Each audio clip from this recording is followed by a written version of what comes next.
अब खबरें आपको विस्तार से दिखा देते हैं। देखिए, मुंबई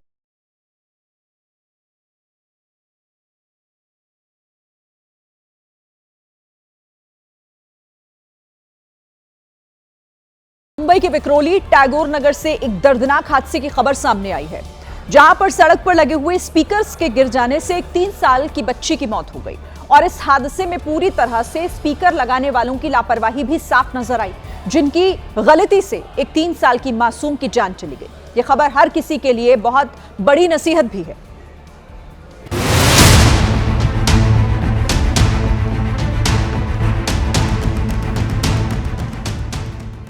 टीवी स्क्रीन पर देखकर भी आप कांप गए होंगे।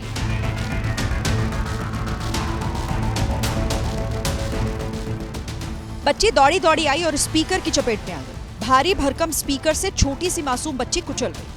सिर पर कपड़े का गट्ठर लादे ये व्यक्ति जैसे ही स्पीकर के पास से गुजरा, दोनों स्पीकर्स के लिए लगाया गया तार उसके गट्ठर में फंसा और स्पीकर गिर गया। सीसीटीवी में भी ये तस्वीर देखने वाले चीख उठे, क्योंकि पहले एक भारी भरकम स्पीकर और उस स्पीकर पर दूसरा स्पीकर गिर गया। फौरन लोगों ने बच्ची को उठाकर अस्पताल पहुंचाया, लेकिन नन्ही सी जान स्पीकर की चोट सह नहीं पाई और उसकी मौत हो गई। किसी को क्या ही मालूम था कि 26 जनवरी के लिए लगाए गए ये दोनों स्पीकर एक बच्ची की मौत की वजह बन जाएंगे। ऐसे में आप सभी से गुजारिश है कि कहीं भी सार्वजनिक जगहों पर ऐसे कोई भी आयोजन करें तो जरा इस बात का ख्याल रखें कि आसपास बच्चे भी होते हैं, ताकि ऐसे हादसों से बचा जा सके। राजस्थान के जोधपुर में कूड़ा गाड़ी के ड्राइवर और स्कूल बस के ड्राइवर की लापरवाही से एक बड़ा हादसा हो गया। इसकी वजह से कूड़ा गाड़ी और स्कूल बस में जोरदार टक्कर हो गई। गनीमत रही कि हादसे में बस में सवार स्कूल के बच्चों को मामूली चोटें ही आई।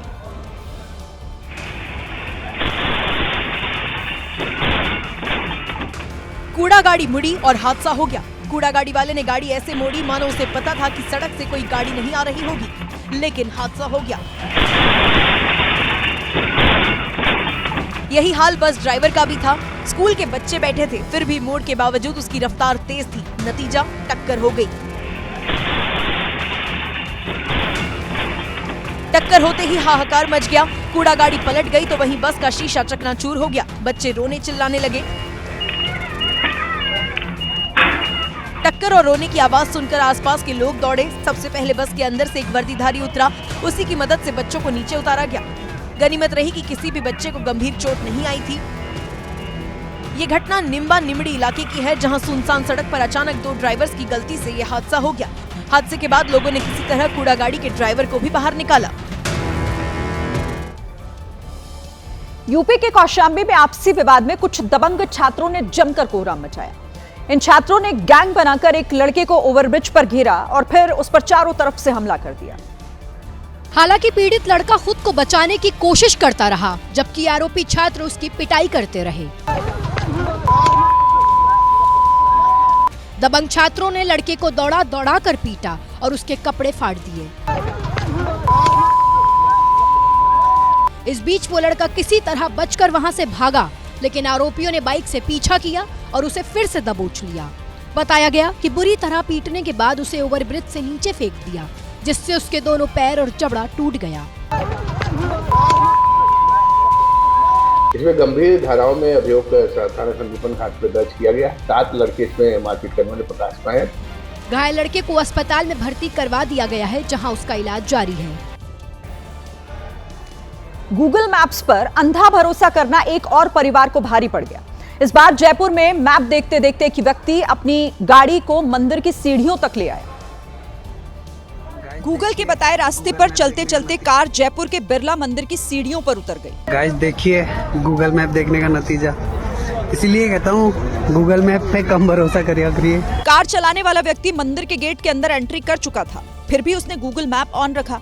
मैप देखते देखते उसने अपनी गाड़ी मंदिर की सीढ़ियों पर चढ़ा दी। अंदर परिवार बैठा था और वो गाड़ी मंदिर की 8 से 10 सीढ़ियां नीचे उतर चुकी थी। किस्मत से गाड़ी का बेस सीढ़ियों पर अटका और लोगों की जान बच गई। पुलिस के आने के बाद 2 घंटे की मेहनत से गाड़ी को बाहर निकाला गया। भोपाल एम्स पे एक महिला से लिफ्ट में लूटपाट की वारदात सामने आई है। लुटेरा पहले लिफ्ट में सवार हुआ, महिला से बातचीत कर उसका भरोसा उसने जीता और फिर मंगलसूत्र छीनकर वहां से भाग निकला। लिफ्ट खुलते ही लुटेरा बाहर निकला और अचानक महिला के मंगलसूत्र पर हाथ डाल दिया। उसने धक्का देकर गिराने की कोशिश की, लेकिन महिला ने खुद को संभाल लिया। हालांकि इतनी देर में लुटेरा मंगलसूत्र लेकर सीढ़ियों तक पहुंच गया। उसके पीछे पीछे महिला भी दौड़ी, लेकिन उसे पकड़ नहीं पाई।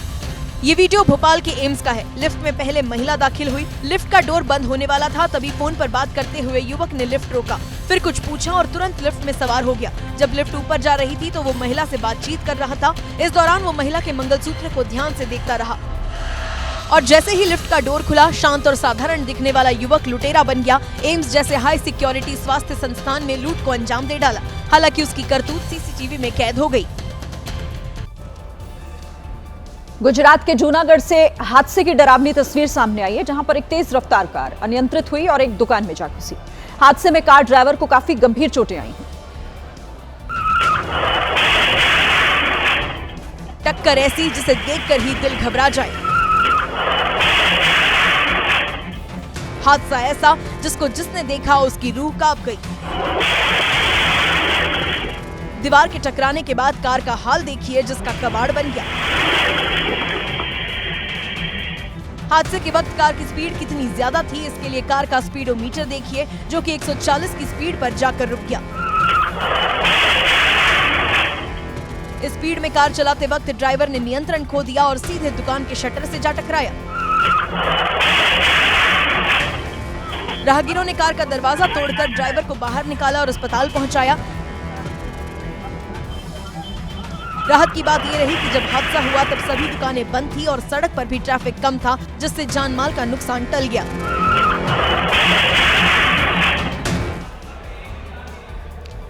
यूपी के आगरा में एक पुरानी और बेकार हो चुकी पानी की टंकी को गिराने का वीडियो वायरल हो रहा है।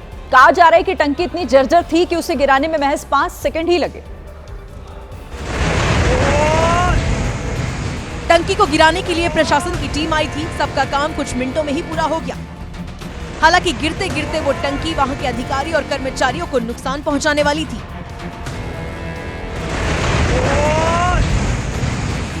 टंकी गिरने की वजह से अंडरग्राउंड टैंक भी टूट गया और उसमें धूल, मिट्टी और पत्थर चले गए। इसके बाद से लगातार 3 दिनों तक आगरा के कालिंदी विहार में पानी का संकट खड़ा हो गया।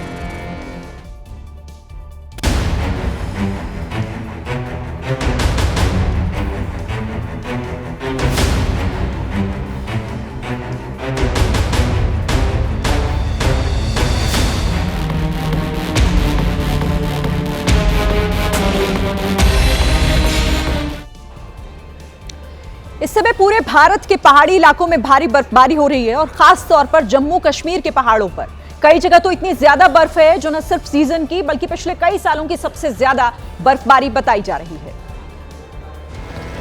ये ना तो यूरोप है, ना अमेरिका और ना ही रूस का साइबेरिया। ये हिंदुस्तान का जन्नत यानी हमारा प्यारा कश्मीर है। कुलगाम में बर्फबारी हुई है और जमकर हुई है। ऐसा लगता है जैसे कुदरत पूरे सीजन का कोटा जनवरी में ही पूरा कर लेगी। खूबसूरती तो ऐसी कि नजर ही नहीं हटती। अब वंदे भारत ट्रेन का जलवा देखिए। बर्फ को चीरकर वंदे भारत आगे बढ़ रही है। ट्रेन के चारों तरफ बर्फ बिछी हुई है, पहाड़ है, सुरंग है, रेलवे ट्रैक बर्फ से ढके हैं, लेकिन वंदे भारत सरपट दौड़ रही है। भारी बर्फबारी में वंदे भारत का संचालन देश की ताकत को दिखाता है। ये बताता है कि हमारी रेल कनेक्टिविटी कितनी मजबूत है। अभी आपने बर्फ से ढके हुए सुंदर सुंदर पहाड़ देखे, लेकिन सच तो ये है कि जम्मू कश्मीर में इस समय इतनी ज्यादा बर्फ पड़ रही है कि जो वहां मजा कम और सजा ज्यादा दे रही है। जम्मू कश्मीर के राजौरी में सबसे खराब हालात दिखे। वहां बर्फ से जमी सड़क पर कई लोग 2 गाड़ियों को धक्का लगाते नजर आए। नीले रंग की एक कार तो बर्फ में बुरी तरह फंस गई।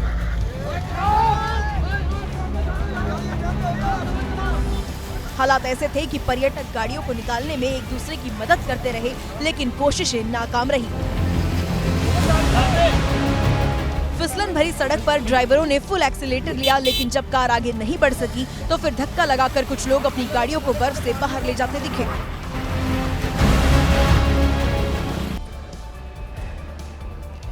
जम्मू कश्मीर जब भी पर्यटक जाते हैं तो वो श्रीनगर में जरूर घूमते हैं, लेकिन इन दिनों जो पर्यटक श्रीनगर में फंसे हैं उन्हें ज्यादातर समय या तो होटलों में बिताना पड़ रहा है या फिर ट्रैफिक जाम में। क्योंकि श्रीनगर में भी इतनी ज्यादा बर्फबारी हो रही है कि रास्ते बंद है। मुसीबत का अंदाजा इस तस्वीर को देखकर ही लगाया जा सकता है कि कार मालिक शाम को अपनी कार को पार्क करके गया था, लेकिन अब कार के चारों तरफ बर्फ जम चुकी है। स्नोफॉल तो इतने भयानक तरीके से हो रही है कि बिना छाता के निकलना ही मुमकिन नहीं है।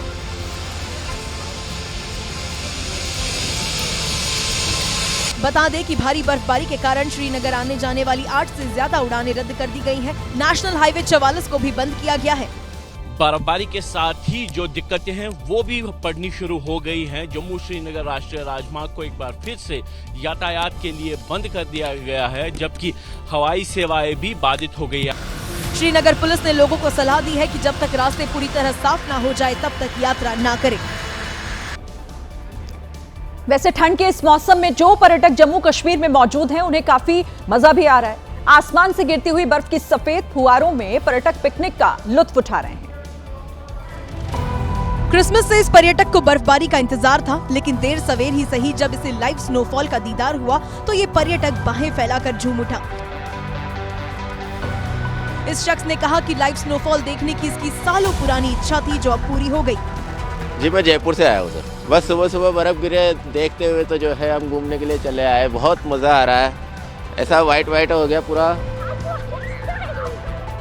डोडा जिले के भद्रवाह में तो बच्चों ने और ज्यादा एंजॉय किया। छोटे छोटे बच्चों ने बर्फ से एक सुंदर पुतला बनाया जिसे स्नोमैन कहा जाता है। इसके बाद इन बच्चों ने स्नोमैन के साथ सेल्फी भी ली।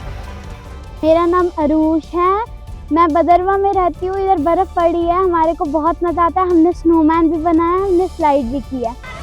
बच्चों ने बर्फबारी में ऐसे ऐसे एडवेंचर किए जो शायद वो कभी नहीं भूलेंगे।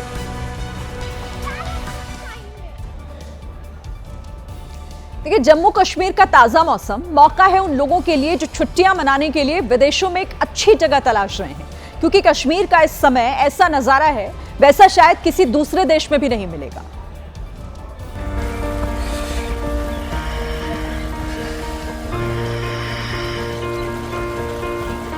जम्मू कश्मीर के अनंतनाग जिले में काजीगुंड का नजारा इस समय स्विट्जरलैंड को भी मात दे रहा है। पेड़ों पर जमी बर्फ को देखकर तो ऐसा लग रहा है जैसे ये हकीकत नहीं बल्कि 3D से बनाया कोई वॉलपेपर। बर्फ से ढके घर, सड़कों पर बिछी बर्फ की चादर और आसमान से गिरती बर्फ की फुवारे, मानो कश्मीर बुला रहा हो। अनंतनाग की तरह ही जम्मू कश्मीर का कुपवाड़ा जिला भी बर्फ की सफेदी से चमक रहा है। पुलवामा जिले में हुए ताजे हिमपात ने तो कश्मीर की खूबसूरती में 4 चांद लगा दिए। वहीं बांदीपोरा का बेईमान मौसम भी पर्यटकों का इस्तकबाल करने के लिए तैयार है।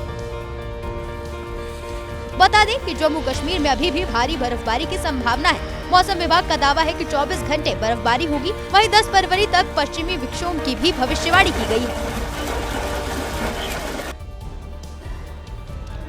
उधर हिमाचल प्रदेश में भी पिछले 3 से 4 दिनों से हो रही बर्फबारी की वजह से वहां के लोगों की परेशानियां थोड़ी बढ़ गई हैं। मौसम विभाग के मुताबिक मंडी में तो आसमान से करीब 3 से 4 फीट तक बर्फ गिरी है। हिमाचल प्रदेश के मंडी में बर्फबारी से दुश्वारियां तो कम नहीं हुई, लेकिन मंडी के सराज क्षेत्र में बर्फबारी के बीच शादी हुई और एक दूल्हा अपनी दुल्हन को घर लाने के लिए बर्फ में पैदल 7 किलोमीटर चलकर ससुराल पहुंचा। आना जाना मिलाकर पूरी बारात करीब 14 किलोमीटर पैदल चली, दुल्हन के घर पहुंची और फिर दुल्हन को लेकर ही घर लौटी। मंडी जिले के सराज विधानसभा क्षेत्र में हुई ये शादी अब चर्चा का विषय बनी हुई है। दूल्हे गितेश ठाकुर के जज्बे की लोग जमकर तारीफ कर रहे हैं। बात करेंगे यूजीसी की, जिसके नए नियमों पर विवाद थमने का नाम नहीं ले रहा है। बरेली के सिटी मजिस्ट्रेट पद से इस्तीफा देने वाले अलंकार अग्निहोत्री को निलंबित करने के बाद से माहौल थोड़ा और गर्म हो गया है, क्योंकि अलंकार अग्निहोत्री अपने इस्तीफा और प्रशासन पर लगाए गए आरोपों पर अभी भी अड़े हुए हैं, जिसके बाद सुबह अलंकार अग्निहोत्री के घर जिला प्रशासन ने एक नोटिस भिजवाया। अलंकार अग्निहोत्री धरने पर बैठ गए हैं।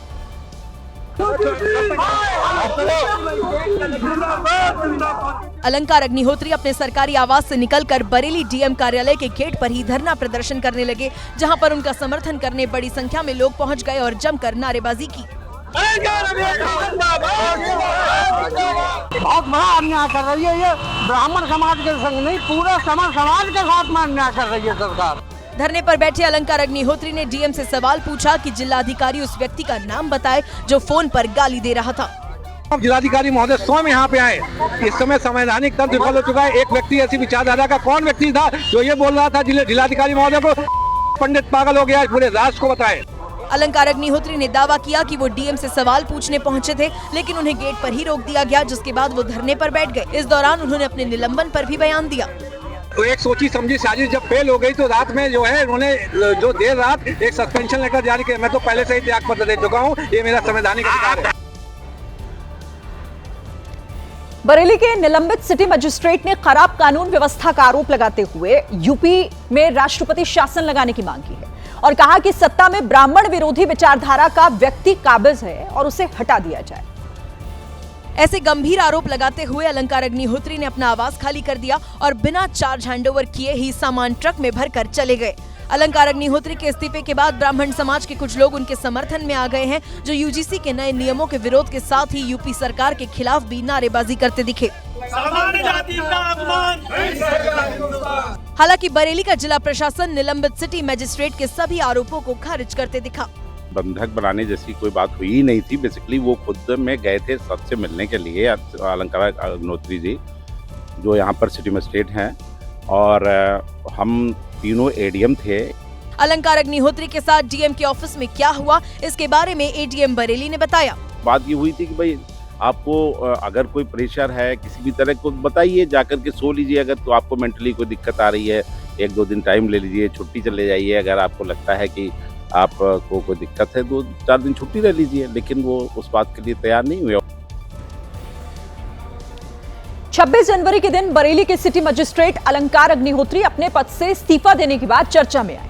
उन्होंने शंकराचार्य के अपमान और यूजीसी के नए नियम के विरोध में इस्तीफा दिया, जिसके बाद मामले ने इतना तूल पकड़ लिया कि दिल्ली और लखनऊ समेत कई शहरों में प्रदर्शन होना शुरू हो गए।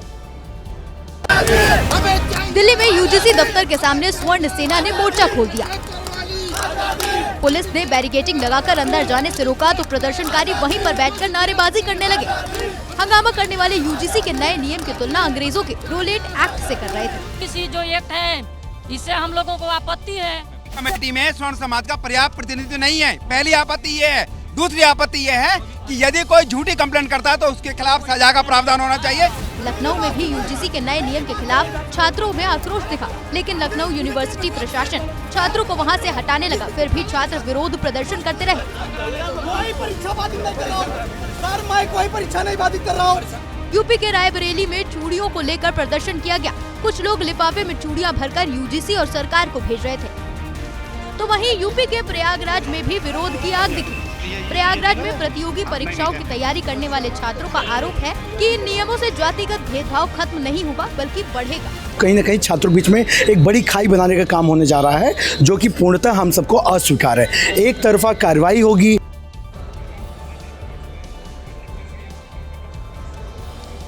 तो देखिए, यूजीसी का ये पूरा जो विवाद है वो अब लगातार तूल पकड़ रहा है, लगातार इस पर रिएक्शंस भी आ रहे हैं, लेकिन कई नेता ऐसे भी हैं जो इस पूरे मामले पर अभी बोलने से बचते दिखाई दे रहे हैं। इसलिए यूजीसी के नए नियमों पर जारी विवाद के बीच नेता इस मुद्दे पर खुलकर बोलने से बच रहे हैं। केंद्रीय मंत्री नित्यानंद राय तो जवाब देने की बजाय जयकारा लगाने लगे। यूजीसी को लेकर स्वर्ण समाज काफी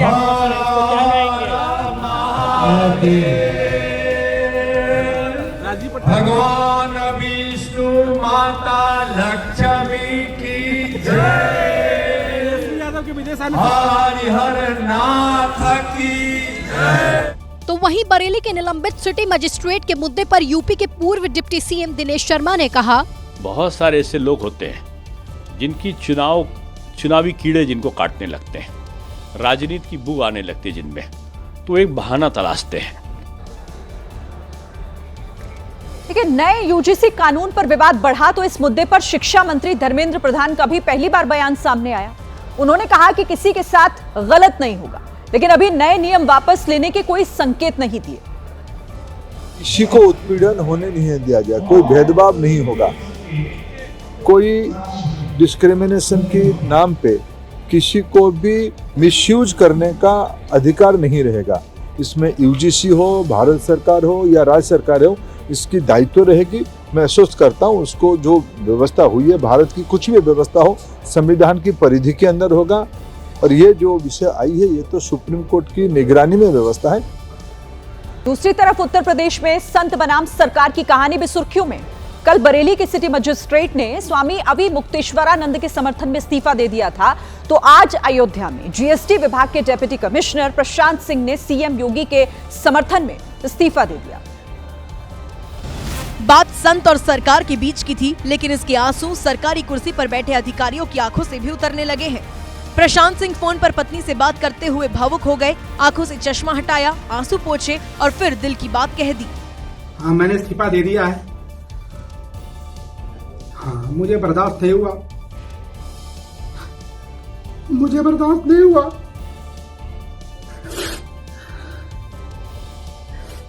जिसका नमक खाते हैं उसका सिलाब अदा करना चाहिए, मुझे बर्दाश्त नहीं हुआ। प्रशांत सिंह कह रहे हैं कि सीएम योगी का अपमान उन्हें बर्दाश्त नहीं हो रहा था। मेरी 2 बेटियां हैं, 2 रात में सोया नहीं था और बहुत पीड़ा में था मैं। प्रशांत सिंह ने राज्यपाल को 2 पन्ने की चिट्ठी लिखी है और साफ कहा है कि उन्होंने अपना इस्तीफा सीएम योगी के समर्थन में दिया है। इस्तीफा देने वाले अधिकारी ने कहा कि वो जिस सरकार का नमक खाते हैं उसके अपमान को सहन नहीं कर सकते। उधर देखिए, इस मुद्दे पर सियासत भी काफी तेज हो गई है और कांग्रेस ने ऐसे अधिकारियों पर सवाल उठाने शुरू कर दिए हैं। उत्तर प्रदेश में पिछले 24 घंटे में 2 बड़े इस्तीफे हुए। मुद्दा एक और समर्थन अलग अलग चेहरों का। अलंकार जहां अवि मुक्तेश्वरानंद के साथ खड़े हैं और बटुकों के साथ मारपीट का विरोध कर रहे हैं, तो वहीं प्रशांत सिंह सीएम योगी के समर्थन में आ गए और शंकराचार्य स्वामी अवि मुक्तेश्वरानंद की टिप्पणी का विरोध कर रहे हैं। लेकिन हम इस राज्य से वेतन लेते हैं, उससे हमारा परिवार चलता है, हमारी नमक रोटी चलती है और मेरा ये कर्तव्य नहीं है कि बस मैं केवल वेतन लूं और रोबोट की तरह, यांत्रिक व्यक्ति की तरह केवल जो है सरकार के और माननीय मुख्यमंत्री जी के विरोध को सुनता रहूं। अब कांग्रेस ने पूछा है कि ऐसे अधिकारी जनता के लिए काम कर रहे हैं या मुख्यमंत्री के लिए।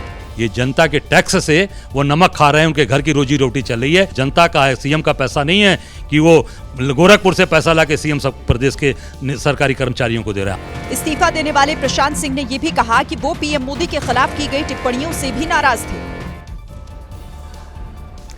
इसी बीच भारत और यूरोपीय संघ के बीच ऐतिहासिक समझौते ने अमेरिका की नींदें उड़ा दी हैं।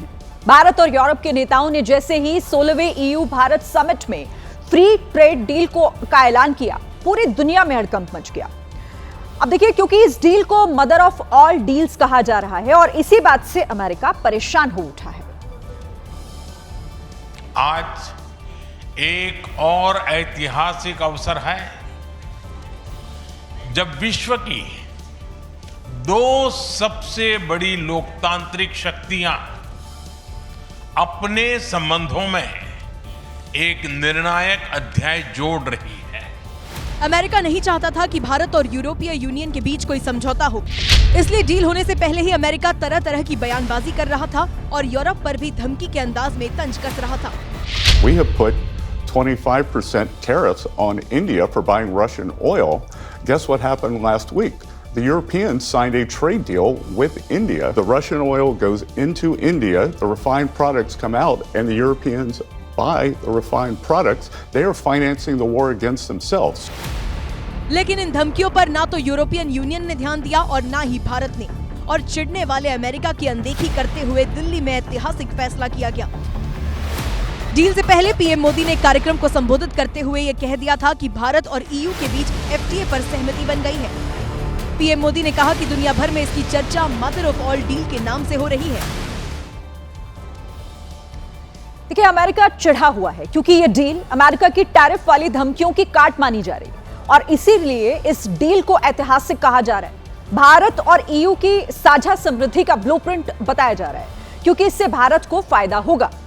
दुनिया के सबसे समृद्ध और मजबूत बाजार तक पहुंच बढ़ेगी। इसके साथ ही आपको बताएं कि BMW, ऑडी, मर्सिडीज जैसी जो लग्जरी गाड़ियां हैं वो सस्ती हो जाएंगी। विदेशी शराब पर भी ड्यूटी घटने से दाम गिर सकते हैं। में हमने समाज के सभी वर्गों को लाभ पहुंचाने वाले कई निर्णय लिए हैं, जिसकी वजह से भारत और यूरोपियन देश को बहुत फायदा होने वाला है, क्योंकि इससे भारत में ज्यादा निवेश होगा, यूरोपीय संघ को निवेश का मौका मिलेगा, भारत का निर्यात बढ़ेगा तो यूरोपीय संघ की पहुंच बड़े बाजार तक होगी। भारत को समृद्ध बाजार मिलेगा तो यूरोप की सप्लाई चेन में मजबूती आएगी। इसीलिए पीएम ने इस डील को ऐतिहासिक समझौता बताया। आज भारत ने अपने इतिहास का अब तक का सबसे बड़ा फ्री ट्रेड एग्रीमेंट संपन्न किया है। पिछले 4 साल में ये भारत की नवी FTA डील है। इस डील को फाइनल करने में 18 साल लग गए।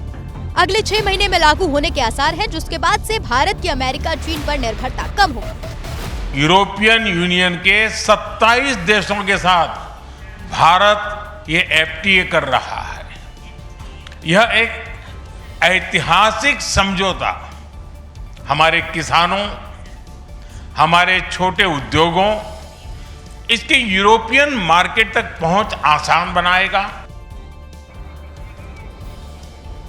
भारत EU डील पर यूरोपियन यूनियन के नेताओं ने खुशी जाहिर की है। यूरोपीय परिषद के अध्यक्ष एंटोनियो कोस्टा ने भारत से अपने पारिवारिक और भावनात्मक जुड़ाव का जिक्र करते हुए कहा। अपने संबोधन के दौरान उन्होंने कुछ ऐसा किया कि सब हंसने लग गए। Today is a historic moment. We are opening a new chapter in our relations on trade, on security, on people-to-people ties. इसके बाद एंटोनियो कोस्टा ने एक पासपोर्ट उठाकर दिखाते हुए कहा, I am the president of the European Council, but I'm also an overseas Indian citizen. इसके बाद EU अध्यक्ष उर्सुला वॉन डेर लेयन बोली, We did it. We delivered the mother of all deals. We are creating a market of 2 billion people. Ursula von ने कहा कि हमारी deal भरोसे पर आधारित है। आज भारत नई बुलंदियां छू रहा है और भारत यूरोप का आगे बढ़ना दुनिया के लिए जरूरी, क्योंकि आज ग्लोबल ऑर्डर बदल रहा है। उर्सुला वॉन ने यह भी कहा कि भारत यूरोप आतंकवाद के खिलाफ साथ है। बड़ी खबर आपको बता दें, बरेली के पूर्व सिटी मजिस्ट्रेट से जुड़ी बड़ी जानकारी मिल रही है। एबीपी न्यूज से बोले अलंकार अग्निहोत्री, मुझे हाउस अरेस्ट कर लिया गया है, किसी से मिलने नहीं दिया जा रहा। यूपी में लोकतंत्र खत्म हो चुका है, सरकार के खिलाफ सुप्रीम कोर्ट जाएंगे। तो इस वक्त की ये बड़ी खबर, बरेली के पूर्व सिटी मजिस्ट्रेट जिन्होंने एबीपी न्यूज से बातचीत करते हुए ये बड़ा आरोप लगाया है। आप देखिए, जिन जालियों के पीछे मैं बंद हूँ, ये एक जेल बना दी गई है। न मैं किसी से बाहर जाके मिल सकता हूँ, न कोई बाहर से अंदर आके मुझसे मिल सकता है। तो इस तरीके से मैं सुबह से कह रहा हूँ भारत के माननीय राष्ट्रपति महोदया से, भारत के माननीय प्रधानमंत्री जी से, नरेंद्र मोदी जी से, भारत के जो गृह मंत्री हैं अमित शाह जी से, कि यहाँ लोकतंत्र विफल हो चुका है। सर्व समाज का जो आपसे जो सपोर्ट था इस सिस्टम से, इस सरकार, उत्तर प्रदेश सरकार से, वो हट चुका है। ये सब डरे हुए हैं, इन्हें पता है इनका जनाधार खत्म हो चुका है। सरकारी बैंकों के कर्मचारियों की हड़ताल की वजह से लोगों को काफी दिक्कतों का सामना करना पड़ा।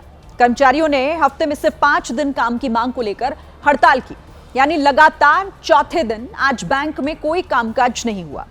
इससे पहले चौथे शनिवार की छुट्टी थी, फिर रविवार को साप्ताहिक अवकाश और फिर 26 जनवरी की छुट्टी, और आज बैंक कर्मचारी हड़ताल पर रहे। देश भर में इसका असर देखा गया। इस वक्त स्क्रीन पर आपको अलग अलग 6 तस्वीरें हम दिखा रहे हैं। दिल्ली, लखनऊ, मुंबई, जयपुर, इधर भोपाल और जम्मू, जहां पर कर्मचारियों ने अपनी मांगों को लेकर प्रदर्शन किया है। United forum of bank unions की इस देशव्यापी हड़ताल का असर भी दिखा। दिल्ली से सामने आई तस्वीरों में बैंक बंद रहे और कर्मचारी सड़कों पर उतरकर प्रदर्शन करते दिखाई दिए। चाहे वो रिजर्व बैंक ऑफ इंडिया हो, चाहे वो सेबी हो, मनी मार्केट हो, या फिर आप विदेश के बैंकों के बारे में बात करें, सारे बैंक सप्ताह में 5 दिन ही काम करते हैं। कुछ ऐसी ही तस्वीरें मुंबई से भी सामने आई, जहां अलग अलग बैंक शाखाओं में ताले लटके रहे और ग्राहकों को परेशानियों का सामना करना पड़ा। 24 तारीख को इस महीने का चौथा शनिवार, 25 तारीख को रविवार, 26 तारीख को गणतंत्र दिवस होने के चलते बैंक बंद थे, लेकिन आज 27 तारीख को बैंक कर्मचारियों के हड़ताल के चलते सरकारी बैंक बंद हैं। बैंक कर्मियों का तर्क है कि जब केंद्र सरकार के अधिकांश विभागों में हफ्ते में 5 दिन काम की व्यवस्था है, तो बैंकिंग सेक्टर को इससे बाहर क्यों रखा गया है।